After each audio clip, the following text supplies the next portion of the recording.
Good afternoon. Welcome back to Mission Control here in Houston. Joining me is our lead Spacewalk flight director for today, Royce Renfrew. Royce, if you could take a moment to summarize today's spacewalk activities and the events that led up to and required an early termination to the spacewalk. Sure. So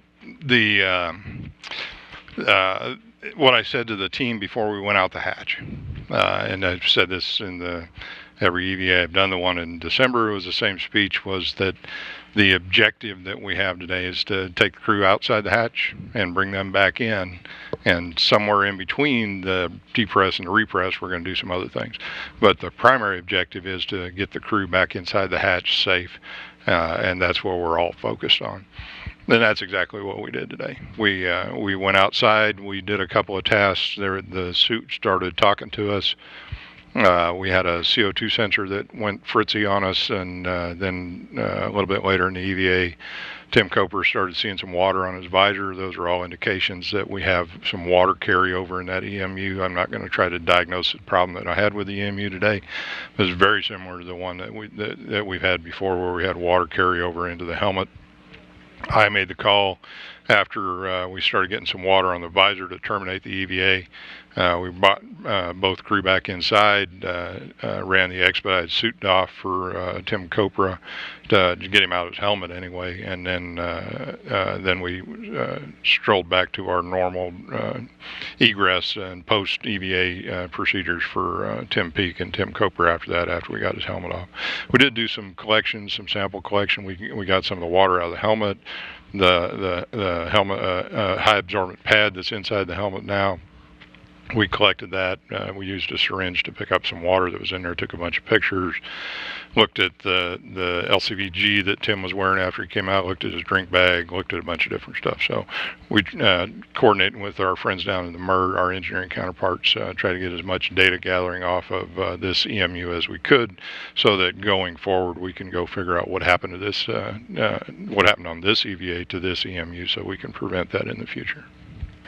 Royce, a great deal of work since the Chris Cassidy-Luca Parmitano spacewalk in July of 2013. A lot of work has been done to refine the flight rules regarding situations such as we saw today. Can you talk a little bit about the approach now versus July of 2013, and how you as a flight director interpret the flight rules and then make the final call that you did today? Sure, and so everybody's completely cognizant of that case where Luca wound up with a bunch of water in his helmet with Mr. Cassidy out there. We brought him back inside, and we've spent a great deal of time the last couple of years looking at that case in particular, trying to understand what happened in the EMU to allow that water carryover to occur, and to posture ourselves so that we are in a config that if we got into the case again, which is conceivably, I'm not going to try to call it today, but again, it's conceivably what we got into today.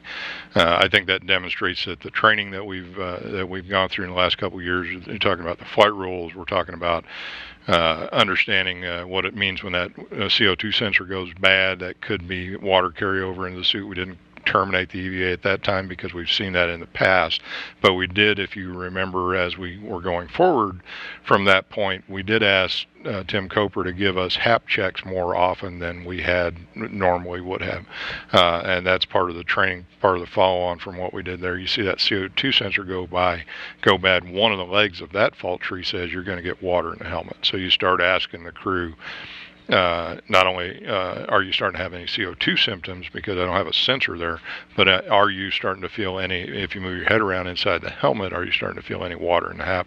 And then when we got the water on the visor, that was the trigger where I pulled the trigger and we terminated the EVA.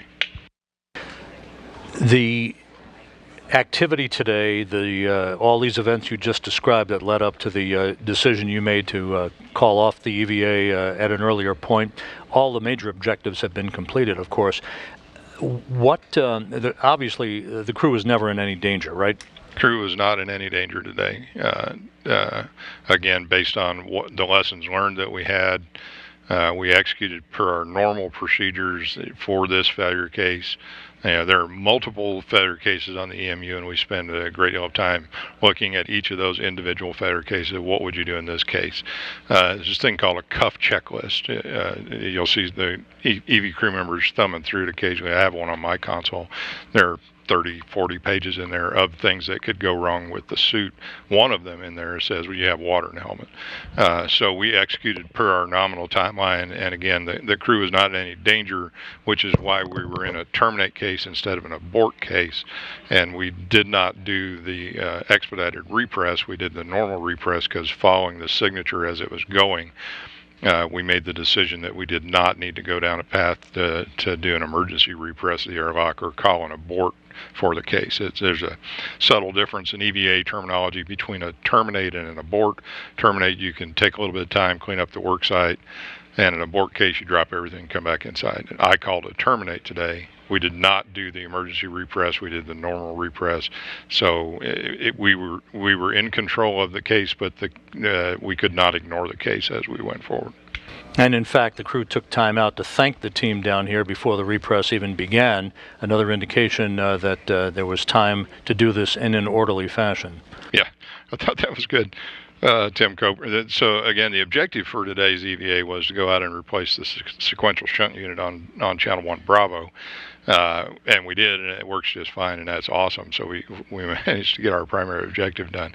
And while Tim was in the airlock, while we were doing that nominal repress, he took a few minutes to thank the teams for all the work that had gone into getting him out and to go do that SSU R&R. So good indication that the crew was not in imminent danger if he's giving thank you speeches at the Oscars here. And the bottom line is the engineers now go off in a CSI mode and do detective work. That's correct, and that's why it's important. You probably heard some of the calls going up between Jessica and Reed there to go get a syringe and collect the water that was in the helmet. We collected the HAP out of the helmet. We collected a bunch of pictures, and then we'll turn all that over to the engineering community along with the ops guys, and I'll sit around and see if we can figure out what happened here again to try to prevent this from happening again. But I do want to emphasize that the plans that we had, the procedures that we had, the products that we have on console with us, the training that we've gone through in the last couple of years was exactly on par with what we executed today. So I was very happy about that. Team did a great job. Great. Thanks very much. Royce Renfrew, lead flight director for today's Spacewalk. Appreciate it, and congratulations on accomplishing the restoration of full power to the space station. Yes, thank you. Thank you very much.